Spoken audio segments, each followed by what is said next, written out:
옛날 옛적에 아이가 없는 여자가 있었다. 그녀는 한때 좋은 마녀에게 도움을 청했습니다. 그 여자는 아이를 꿈꾸고 있다고 말했다. 마법사는 그녀에게 씨앗을 주었고 그것을 화분에 심으라고 명령했습니다. 그 여인은 매우 기뻤고 노파에게 감사하고 집으로 돌아갔습니다. 집에서 그녀는 씨앗을 심고 물을 주고 참을성 있게 기다리기 시작했습니다. 곧 튤립처럼 크고 멋진 꽃이 화분에서 자랐습니다. 꽃잎이 열리자 안에 작은 소녀가 있었습니다. 그녀는 1인치도 안 되는 아주 작았습니다. 따라서 여자는 엄지공주라고 불렀습니다. 어느 날 밤 엄지공주가 잠이 들었을 때 축축하고 못생긴 거대한 두꺼비가 집 창문 위로 올라갔습니다. 그녀는 잠자는 소녀를 붙잡고 서둘러 늪으로 갔다. 두꺼비는 못생긴 아들을 아름다운 썸벌리나와 결혼하기로 결정했습니다. 그녀는 소녀가 달아나지 않도록 넓은 백합이 위에 강 한가운데 그녀를 심었습니다. 아침에 썸벌리나는 잠에서 깨어 집에 있지 않지만 주위에 물이 있다는 것을 깨달았습니다. 소녀는 끔찍한 운명이 그녀를 기다리고 있다는 것을 깨달았을 때 몹시 울었습니다. 이 순간 작은 물고기가 헤엄쳐 지나갔다. 그들은 썸벌리나에 대해 미안하다고 느꼈습니다. 그들은 백합의 줄기를 갉아 먹었고 잎은 소녀와 함께 흐름과 함께 떴다. 큰 딱정벌레가 지나갔다. 아름다운 소녀를 본 그는 그녀를 붙잡고 그녀를 나무로 데려가 친구들에게 소개했습니다. 그들은 모두 그녀의 아름다움을 부러워했지만 썸벌리나는 매우 못생기고 회사에 있을 수 없다고 말했습니다. 친구들의 압력을 받아 딱정벌레는 그녀가 못생겼다고 결정하고 소녀를 땅에 내려놓고 작별 인사를 했습니다. 여름 내내 썸벌리나는 숲에서 혼자 살았습니다. 그녀는 풀과 나뭇잎으로 요람을 만들었습니다. 그녀는 꽃가루와 이슬을 먹고 맑은 날씨에 햇볕을 쬐고 큰 우엉이 발에 비를 피해 숨었습니다. 그러나 곧 찬 비와 바람이 몰아쳤다. 썸벌리나는 겨울 복장이 없었고 얼기 시작했습니다. 소녀는 배고픔과 추위에 시달렸습니다. 그리고 어느 날 그녀는 들쥐의 보호를 받았습니다. 그들은 영광스럽게 함께 살았습니다. 소녀는 집안일로 쥐를 도왔고 그녀의 동화를 말했으며 그 대가로 따뜻한 집과 음식을 받았습니다. 들쥐에는 부자가 된 눈먼 두더지인 이웃이 있었는데 그는 항상 자신의 재산을 세어이 일을 했습니다. 눈이 멀더라도 두더지는 썸벌리나가 매우 귀여워서 그녀와 결혼하겠다고 제안했습니다. 그러나 소녀는 이것에 대해 전혀 행복하지 않았습니다. 그녀는 지루한 두더지를 좋아하지 않았습니다. 한 번은 지하 통로를 걷다가 추위로 거의 죽을 뻔한 상처 입은 제비를 보았다. 겨울 내내 그녀는 아픈 새를 돌보았고 봄에는 그것을 고쳤습니다. 결혼식 전에 썸벌리나는 마침내 태양에 감탄하기 위해 위층으로 올라가게 해달라고 마우스에게 요청했습니다. 그녀가 쥐 구멍에서 나왔을 때 그녀는 제비를 보고 치료했습니다. 썸벌리나는 새에게 그녀가 더러운 두더지와 결혼하고 깊은 지하에서 그와 함께 살도록 강요당하고 있다고 불평했습니다. 제비는 소녀에게 따뜻한 땅으로 날아가도록 초대했고 그녀는 동의했습니다. 그녀는 재빨리 쥐에게 작별 인사를 하고 제비 위로 올라갔고 그들은 날아갔습니다. 멋진 나라에 도착한 썸벌리나는 아름다운 꽃이 가득한 거대한 초원을 보았습니다. 그녀는 자신이 살기에 가장 아름다운 꽃을 선택했습니다. 갑자기 그녀는 꽃에서 날개 마니는 그녀와 같은 작은 남자를 보았다. 엘프의 왕이었습니다. 그리고 엘프는 모든 꽃에 살았습니다.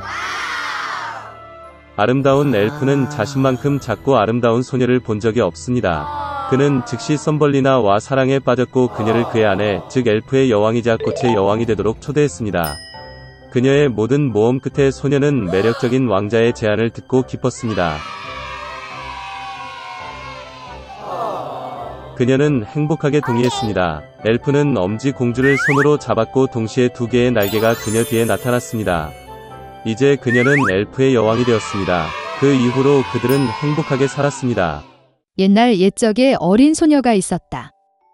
부자 아버지가 사악한 계모와 결혼하자 그녀는 두 딸과 함께 집에 정착했습니다. 그들의 얼굴은 아름답고 하얗지만 그들의 마음은 사악하고 잔인했습니다. 그리고 불쌍한 소녀에게 힘든 시간이 왔습니다. 아침부터 저녁 늦게까지 그들은 물을 나르고 스토브를 데우고 음식을 요리하고 설거지를 하고 빨래를 하는 등 더러운 일을 하도록 강요했습니다. 게다가 이복자매들은 최대한 그녀를 화나게 하기 위해 최선을 다했습니다. 그들은 그녀를 조롱하고 완두콩과 밀을 재에 부었고 그녀는 앉아서 그들을 골라했습니다. 저녁에 일에 지쳤을 때 그녀는 침대가 아닌 스토브 옆바닥에서 자야 했습니다. 그리고 그녀는 항상 재에 먼지, 더러움 속에 있었기 때문에 그녀의 자매들은 그녀를 신데렐라라고 불렀습니다. 그러나 어느 날 왕은 3일 동안 계속되는 잔치를 시작하고 그의 아들이 신부를 선택할 수 있도록 그 나라의 모든 아름다운 소녀들을 잔치에 불렀습니다. 2명의 지명된 자매가 그들도 잔치에 올 수 있다는 것을 알았을 때 그들은 즉시 옷을 입고 정리하기 시작했습니다. 신데렐라도 춤추고 싶었지만 새엄마는 드레스도 신발도 없고 더러워서 그녀를 놓아주지 않았습니다. 그리고 사악한 계모는 재에 밀 한 그릇을 부어 신데렐라가 2시간 안에 그것을 모으면 언니들과 함께 갈 수 있다고 말했습니다.